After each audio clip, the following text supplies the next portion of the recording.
On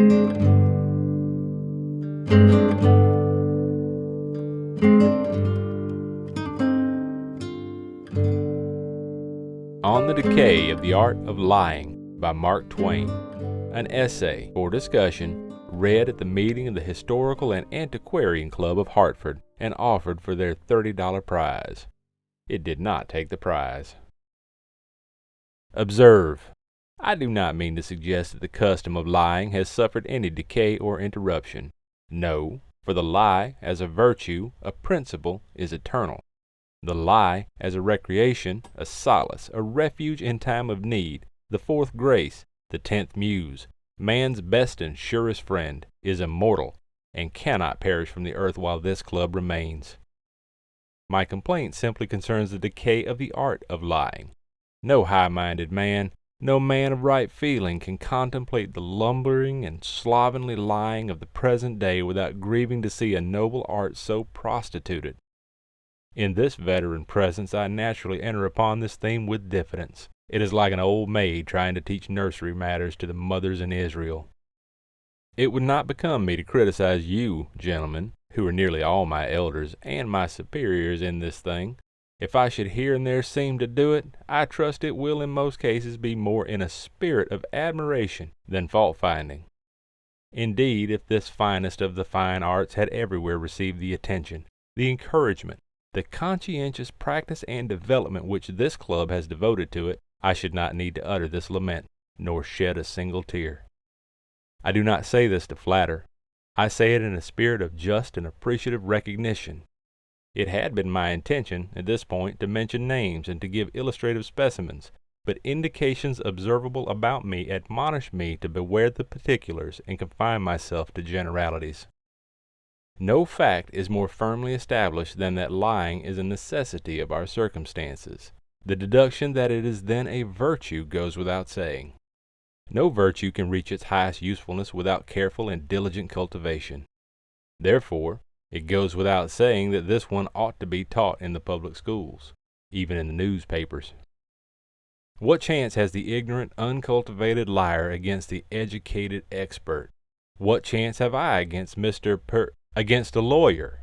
Judicious lying is what the world needs. I sometimes think it were even better and safer not to lie at all than to lie injudiciously. An awkward, unscientific lie is often as ineffectual as truth. Now let us see what the philosophers say. Note that venerable proverb, "Children and fools always speak the truth." The deduction is plain. Adults and wise persons never speak it. Parkman, the historian, says, "The principle of truth may itself be carried into an absurdity." In another place in the same chapters he says, "The saying is old that truth should not be spoken at all times, and those whom a sick conscience worries into habitual violation of the maxim are imbeciles and nuisances." It is strong language, but true. None of us could live with a habitual truth-teller, but thank goodness none of us has to. A habitual truth-teller is simply an impossible creature. He does not exist. He never has existed. Of course there are people who think they never lie, but it is not so. And this ignorance is one of the very things that shame our so-called civilization. Everybody lies, every day, every hour, awake, asleep, in his dreams, in his joy, in his mourning. If he keeps his tongue still, his hands, his feet, his eyes, his attitude will convey deception, and purposely, even in sermons. But that is a platitude. In a far country where I once lived, the ladies used to go around paying calls, under the humane and kindly pretense of wanting to see each other, and when they returned home, they would cry out with a glad voice, saying, "We made 16 calls and found 14 of them out." Not meaning that they found out anything important against the 14. No, that was only a colloquial phrase to signify that they were not at home, and their manner of saying it expressed their lively satisfaction in that fact. Now their pretense of wanting to see the 14, and the other 2 whom they had been less lucky with, was that commonest and mildest form of lying which is sufficiently described as a deflection from the truth. Is it justifiable? Most certainly. It is beautiful, it is noble, for its object is, not to reap profit, but to convey a pleasure to the 16. The iron-souled truth-monger would plainly manifest, or even utter the fact that he didn't want to see those people, and he would be an ass, and inflict totally unnecessary pain. And next, those ladies in that far country, but never mind, they had 1,000 pleasant ways of lying that grew out of gentle impulses, and were a credit to their intelligence and an honor to their hearts. Let the particulars go. The men in that far country were liars, every one. The mere howdy-do was a lie, because they didn't care how you did, except they were undertakers. To the ordinary inquirer you lied in return, for you made no conscientious diagnostic of your case, but answered at random, and usually missed it considerably. You lied to the undertaker, and said your health was failing, a wholly commendable lie, since it cost you nothing and pleased the other man. If a stranger called and interrupted you, you said with your hearty tongue, "I'm glad to see you," and said it with your heartier soul, "I wish you were the cannibals and it was dinner time." When he went, you said regretfully, "Must you go?" and followed it with a "Call again." But you did no harm, for you did not deceive anybody nor inflict any hurt, whereas the truth would have made you both unhappy. I think that all this courteous lying is a sweet and loving art, and should be cultivated. The highest perfection of politeness is only a beautiful edifice, built, from the base to the dome, of graceful and gilded forms of charitable and unselfish lying. What I bemoan is the growing prevalence of the brutal truth. Let us do what we can to eradicate it. An injurious truth has no merit over an injurious lie. Neither should be uttered. The man who speaks an injurious truth, lest his soul be not saved if he do otherwise, should reflect that that sort of soul is not strictly worth saving. The man who tells a lie to help a poor devil out of trouble is one of whom the angels doubtless say, "Lo, here is a heroic soul who cast his own welfare in jeopardy to succor his neighbors. Let us exalt this magnanimous liar." An injurious lie is an uncommendable thing, and so, also, and in the same degree, is an injurious truth, a fact that is recognized by the law of libel. Among other common lies we have the silent lie, the deception which one conveys by simply keeping still and concealing the truth. Many obstinate truth-mongers indulge in this dissipation, imagining that if they speak no lie, they lie not at all. In that far country where I once lived, there was a lovely spirit, a lady whose impulses were always high and pure, and whose character answered to them. One day I was there at dinner, and remarked in a general way that we are all liars. She was amazed, and said, "Not all." It was before Pinafore's time, so I did not make the response which would naturally follow in our day, but frankly said, "Yes, all. We are all liars. There are no exceptions." She looked almost offended. "Why do you include me?" "Certainly," I said. "I think you even rank as an expert." She said, "Shush, the children." So the subject was changed in deference to the children's presence, and we went on talking about other things. But as soon as the young people were out of the way, the lady came warmly back to the matter and said, "I have made a rule of my life to never tell a lie, and I have never departed from it in a single instance." I said, "I don't mean the least harm or disrespect, but really you have been lying like smoke ever since I've been sitting here. It has caused me a good deal of pain, because I'm not used to it." She required of me an instance, just a single instance. So I said, "Well, here is the unfilled duplicate of the blank which the Oakland hospital people sent to you by hand of the sick nurse when she came here to nurse your little nephew through his dangerous illness. This blank asks all manner of questions as to the conduct of the sick nurse. Did she ever sleep on her watch? Did she ever forget to give medicine? And so forth and so on. You were warned to be very careful and explicit in your answers, for the welfare of the service requires that the nurses be promptly fined or otherwise punished for their derelictions. You told me you were perfectly delighted with this nurse, that she had had 1,000 perfections and only one fault. You found you never could depend on her wrapping Johnny up half sufficiently while he waited in a chilly chair for her to rearrange the warm bed.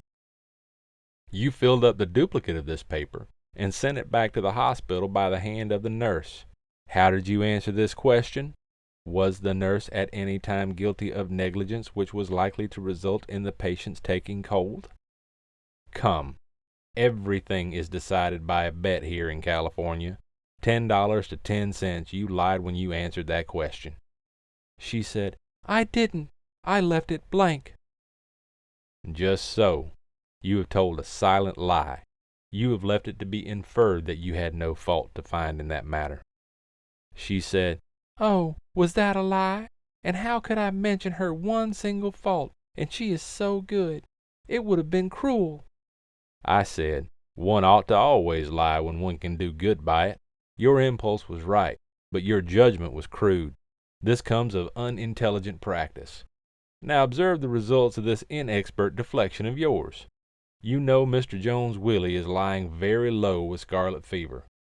Well, your recommendation was so enthusiastic that the girl was there nursing him, and the worn-out family have all been trustingly sound asleep for the last 14 hours, leaving their darling with full confidence in those fatal hands, because you, like young George Washington, have a reputation.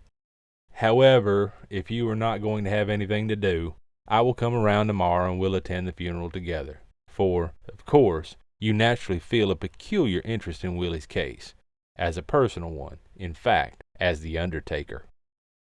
But that was not all lost. Before I was halfway through, she was in a carriage making 30 miles an hour toward the Jones mansion to save what was left of Willie and tell all she knew about the deadly nurse, all of which was unnecessary, as Willie wasn't sick. I had been lying myself. But that same day, all the same, she sent a line to the hospital which filled up the neglected blank and stated the facts, too, in the squarest possible manner. Now, you see, this lady's fault was not in lying, but in lying injudiciously. She should have told the truth there, and made it up to the nurse with a fraudulent compliment further along in the paper. She could have said, In one respect this sick nurse is a perfection. When she is on the watch, she never snores. Almost any pleasant little lie will have taken the sting out of that troublesome but necessary expression of the truth. Lying is universal. We all do it. Therefore, the wise thing is for us diligently to train ourselves to lie thoughtfully, judiciously, to lie with a good object and not an evil one, to lie for others' advantage and not our own, to lie healingly, charitably, humanely, not cruelly, hurtfully, maliciously, to lie gracefully and graciously, not awkwardly and clumsily, to lie firmly, frankly, squarely, with head erect, not haltingly, tortuously, with pusillanimous mien, as being ashamed of our high calling. Then we shall be rid of the rank and pestilent truth that is rotting the land. Then shall we be great and good and beautiful, and worthy dwellers in a world where even benign nature habitually lies, except when she promises execrable weather. Then, but I am a new and feeble student in this gracious art. I cannot instruct this club. Joking aside, I think there is much need of wise examination into what sorts of lies are best and wholesomest to be indulged, seeing we must all lie and we do all lie, and what sorts it may be best to avoid.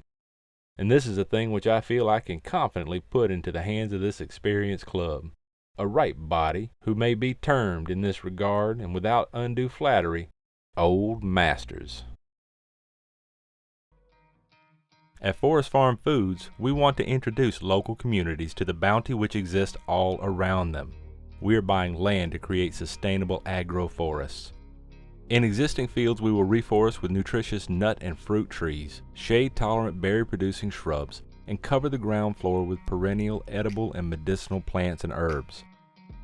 Existing forests will be cultivated for their diverse resources of medicinal and edible herbs, plants, and mushrooms. We will introduce shade-tolerant, food-producing bushes and ground cover. Together, these efforts will increase the CO2 sequestering capability of every inch of the land while fixing nitrogen in the soil, enriching its ability to produce future nutritious forest crops. These lands will be protected from future clearing using a variety of legal means. including setting up environmental protection liens as appropriate to ensure their use as food assets for future generations. On all lands, we will set up trail systems to support harvest of these resources and distribute to local markets, grocers, and restaurants, as well as to provide exercise and U-Pick learning opportunities. We will develop and deliver courses to teach people how to identify, collect, process, and preserve this bounty. We will teach the world how to return to the forests. We can do better for our health, for our neighbors, and for our planet. You can help by spreading the word to your neighbors, your friends, and your family about our cause, by donating or by volunteering to be a part of our journey. Join us. Learn more at forestfarmfoods.com.